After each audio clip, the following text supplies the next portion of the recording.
ಮುಂದಿನ ಸಮೀಕರಣ ಏನಾಗಬಹುದು ಅಂತ ಕೇಳ್ತಿದ್ದಾರೆ. ಇಲ್ಲಿ ಒಂದು ಬಹುಪದೋಕ್ತಿಯ ನಕ್ಷೆಯನ್ನ ಕೊಟ್ಟಿದ್ದಾರೆ.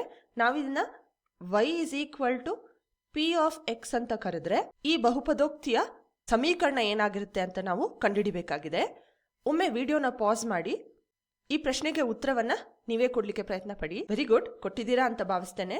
ಈಗ ಒಟ್ಟಿಗೆ ಬಿಡಿಸಿ ನಿಮಗೆ ಸಿಕ್ಕಿರುವ ಉತ್ತರ ಸರಿನಾ ತಪ್ಪಾ ಅಂತ ನೋಡೋಣ ಬನ್ನಿ. ಈ ಪ್ರಶ್ನೆಯನ್ನ ನಾವು ಎರಡು ರೀತಿಯಲ್ಲಿ ಮಾಡಬಹುದು. ಮೊದಲನೇ ವಿಧಾನ ಅಂದ್ರೆ ಕೊಟ್ಟಿರುವ ಆಯ್ಕೆಗಳನ್ನ ನೋಡಿದ್ರೆ ನೀವು ಇದು ಎಲ್ಲಾನು ಅಪವರ್ತನದ ರೂಪದಲ್ಲಿದೆ. ಹಾಗಾಗಿ ಈ ಆಯ್ಕೆಗಳಲ್ಲಿ ಪ್ರತಿಯೊಂದರ ಶೂನ್ಯತೆಗಳನ್ನ ಕಂಡುಹಿಡಿಯೋಣ.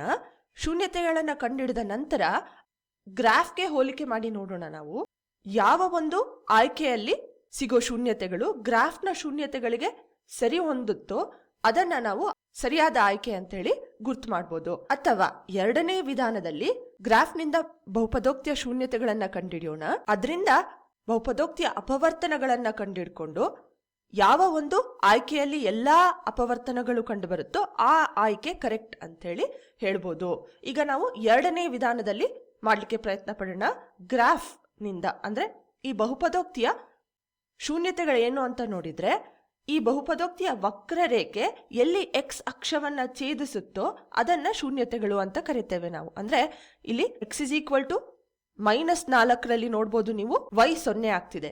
ಹಾಗಾಗಿ p of -4 0 ಆಗಿರುತ್ತೆ. ಬಹುಪದೋಕ್ತಿ 0 ಆಗಿದೆ. ಮತ್ತು x = 1.5 ಅಂದ್ರೆ p of 3/2 ಕೂಡ ನಮ್ಮ ಬಹುಪದೋಕ್ತಿ 0 ಆಗ್ತಿದೆ. ಮತ್ತು x = 3 p of 3 0 ಆಗ್ತಿದೆ. ಅಂದ್ರೆ ಇದು ಬಹುಪದೋಕ್ತಿಯ ಶೂನ್ಯತೆಗಳಾಗಿರುತ್ತೆ.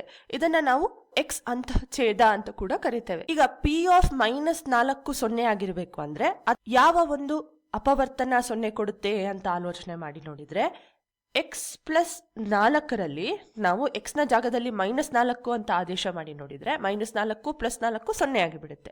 ಹಾಗಾಗಿ ಬಹುಪದೋಕ್ತಿಯ ಒಂದು ಅಪವರ್ತನ x +4 ಆಗಿರಬೇಕು. ಅದು ಆಪ್ಷನ್ ಬಿ ನಲ್ಲಿ ಮತ್ತು ಆಪ್ಷನ್ ಡಿ ನಲ್ಲಿ ಕಂಡು ಬರ್ತಿದೆ.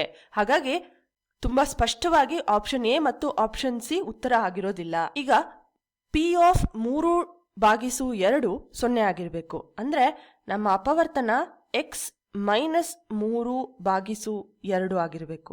ನೋಡೋಣ, 4 ಆಪ್ಷನ್ಗಳಲ್ಲಿ x -3/2 ಕಾಣ್ತಿಲ್ಲ. ಹಾಗಾಗಿ ನಾವು ಈಗಾಗಲೇ ನೋಡಿದ್ವಿ ಇಂದಿನ ವಿಡಿಯೋಗಳಲ್ಲಿ ಈ ಒಂದು ಅಪವರ್ತನಕ್ಕೆ ನಾವು ಒಂದು ಸ್ಥಿರಾಂಕವನ್ನ ಗುಣಿಸಿದ್ರೆ ಯಾವುದೇ ಒಂದು ಪರಿಣಾಮ ಬೀರೋದಿಲ್ಲ ಅಂತ ಹೇಳಿ. ಹಾಗಾಗಿ 2x -3 ಅಂತ ಬರ್ಕೊಳ್ಬಹುದು. ಆಪ್ಷನ್ ಬಿ ಮತ್ತು ಆಪ್ಷನ್ ಡಿ ನಲ್ಲಿ ನೋಡಿದ್ರೆ ಆಪ್ಷನ್ ಡಿ ಅಲ್ಲಿ 2x -3 ಕಂಡು ಬರ್ತಿದೆ. ಹೆಚ್ಚಿನ ಅಂಶ ಆಪ್ಷನ್ ಡಿ ಉತ್ತರ ಆಗಿರುತ್ತೆ.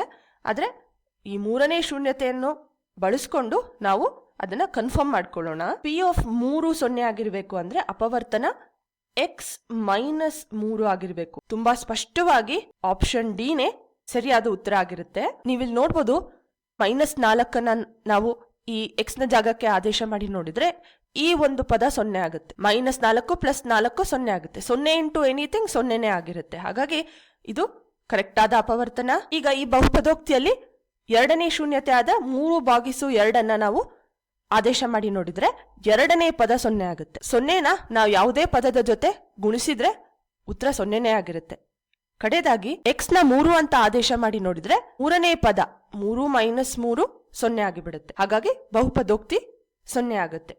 ಹಾಗಾಗಿ ಆಪ್ಷನ್ ಡಿ ಈ ಒಂದು ಗ್ರಾಫ್ ನಲ್ಲಿ ಪ್ರತಿನಿಧಿಸುತ್ತಿರುವ ಬಹುಪದೋಕ್ತಿಯ ಸಮೀಕರಣವಾಗಿರುತ್ತೆ.